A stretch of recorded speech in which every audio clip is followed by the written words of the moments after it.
అవునండి. ఇప్పుడు మీ ఫ్లాట్ లో ఆమె ఉందనేది అవునండి, నిజం అండి. మీరు ఎందుకు ఫ్లాట్ వదిలేశారండి? నేను ఫ్లాట్ వదలలేదండి. ఆమెకి డ్రగ్స్ అలవాటు, ఆమె చుట్టూ ఉండే మనుషులు వీళ్ళందరూ కూడా చాలా చెత్త. అలా అని చెప్పి నేను హైదరాబాద్ వచ్చిన కొత్తలో ఖచ్చితంగా నాకు హెల్ప్ చేసిందండి, గ్రాడ్యుయేట్ ఉంది. రెండోది ఏంటంటే నిజంగా ఇందాక చెప్పినట్టే నా రెప్యుటేషన్ ఎక్కడ పాడవద్దు అని భయంతో మూసుకొని నేనే బయటకు వెళ్ళిపోయానండి. వదులుకోవడానికి సిద్ధంగా లేనండి. నేను అసలు ఏమీ మాట్లాడలేదు, ఏమీ లేదు, నేనే వెళ్ళిపోయాను. ఎందుకు లావణ్యతో మాట్లాడాల్సి వచ్చింది? ఆ ఆడియోలో కూడా ఉంది, తను చెప్తుంది నన్ను చంపేస్తాం, కనీసం బాడీ కూడా దొరకకుండా చేస్తాం అని చెప్పి. ఎవరు? తను కంప్లైంట్ లో పేర్కొంది లావణ్య. కంప్లైంట్ లో పేర్కొందండి. ఏదైనా ప్రూఫ్ ఉందా? ఈవిడే నేను మళ్ళీ చెప్తున్నానండి. So I can't talk on behalf of which is not right.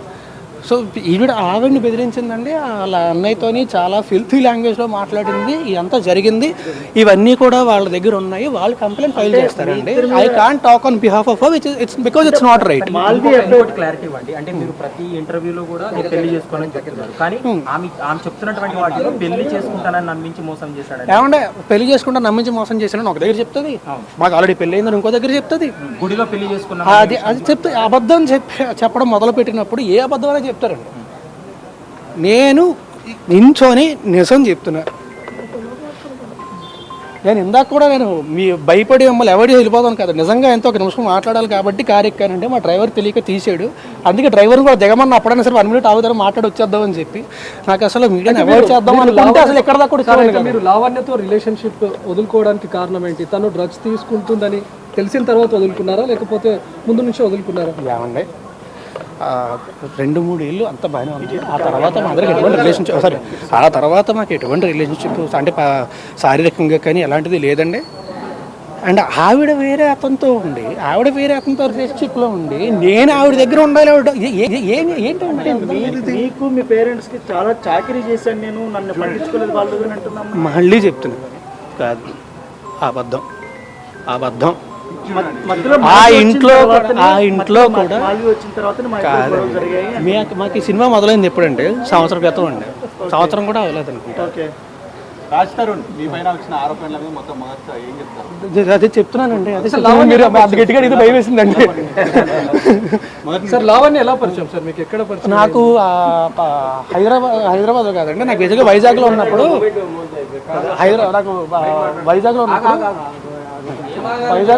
నాకు ఫేస్బుక్లో పరిచయం అండి. హైదరాబాద్ వచ్చింది. సరే వెళ్ళిపోతాం. సో నాకు వైజాగ్లో పరిచయం అండి. హైదరాబాద్ వచ్చిన తర్వాత ఇనీషియల్గా నేను ఒక దీనికోసం వచ్చినప్పుడు, సినిమా గురించి వచ్చినప్పుడు హైదరాబాద్ వచ్చినప్పుడు ఇనీషియల్గా అప్పటి నుంచి పరిచయం అండి నాకు. అంటే ముందు నుంచే మీరు పెళ్లి చేసుకుందామని రిలేషన్ స్టార్ట్ చేశారు, లేకపోతే ఫ్రెండ్షిప్గా ఉండి అలా ఒకరికొకరు ఇష్టపడి పెళ్లి చేసుకుందామని అనుకున్నారు? లేదండి, రిలేషన్షిప్ అనేది ఉండేదండి, అప్పట్లో ఉండేదండి. 2-3 ఇయర్స్ అండి. ఆ తర్వాత లేదండి. బట్ నాకు పెళ్ళి అనే ఉద్దేశం ఎప్పుడూ లేదండి. అవును, మీరు అడిగే విధానం బట్టి ఎక్కడ సార్, ఎందుకంటే మీరు అన్నట్టుగా తనను పెళ్లి చేసుకోవాలి లేకపోతే తనతో రిలేషన్స్లో ఉన్నామండి. కాదండి, అంటే మనసులో ఎక్కడో ఉండేదండి, ఖచ్చితంగా ఉండేదండి.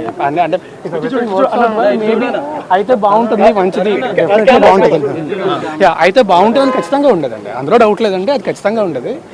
బట్ నేను ఎప్పుడు మాట ఇవ్వడం కానీ పెళ్లి చేసుకొని ఎప్పుడు జరగలేదండి. అసలు నేను ఎప్పుడు మాట ఇవ్వడం కానీ ఎప్పుడు జరగలేదండి. నేను ఇప్పుడు చాలా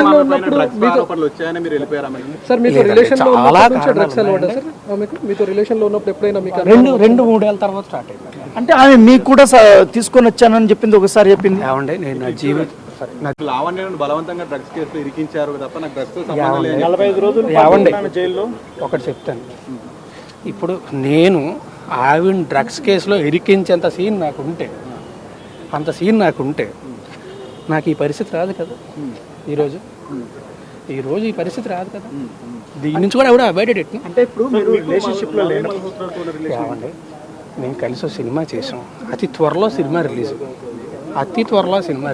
మరి ఆమె ఎందుకు ఈవిడ ఆమెతోనే కాదండి, నాతో పనిచేసిన డైరెక్టర్స్, నా ఫ్రెండ్స్ అందరికీ ఆమె ఫోన్లు చేసిందండి, అందరికీ ఫోన్లు చేసి బెదిరించింది. అండ్ మళ్ళీ ఇందాక చెప్పినట్టే I can't talk on behalf of her వాళ్ళకి వాళ్ళు కంప్లైంట్ ఫైల్ చేస్తారండి, నా సైడ్ నుంచి నేను ఫైల్ చేస్తాను. ఏమని చెప్తారు? ఏం చెప్తారు? మీరు ఏం చెప్తారు? కంప్లైంట్ ఫైల్ చేసిన తర్వాత డీటెయిల్డ్గా మళ్ళీ నేనే ప్రెస్ మీట్ పెట్టి ఏం కంప్లైంట్ ఫైల్ చేశాను అవన్నీ మీరు ఏం ఆరోపిస్తున్నారు మీరు? నేను ఇప్పుడు ఏం చెప్పనండి, కంప్లైంట్ ఫైల్ చేసిన తర్వాత సార్ ఇప్పుడు లావణ్య ఎన్నో ఫోటోలు మీడియాకి రిలీజ్ చేసింది, దానిపైన మీరు ఏం చెప్తారా? అంటే అందులో మీ ఫ్యామిలీ మెంబర్స్ ఉన్నారు. చెప్తున్నది అదే అండి, మీరు పెళ్లి చేసుకుందాం అని చెప్పింది అంటున్నారు.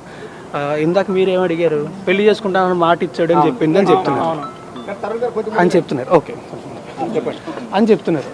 సో తను రకరకాలు చెప్తున్నప్పుడు నేనేం చేయగలను?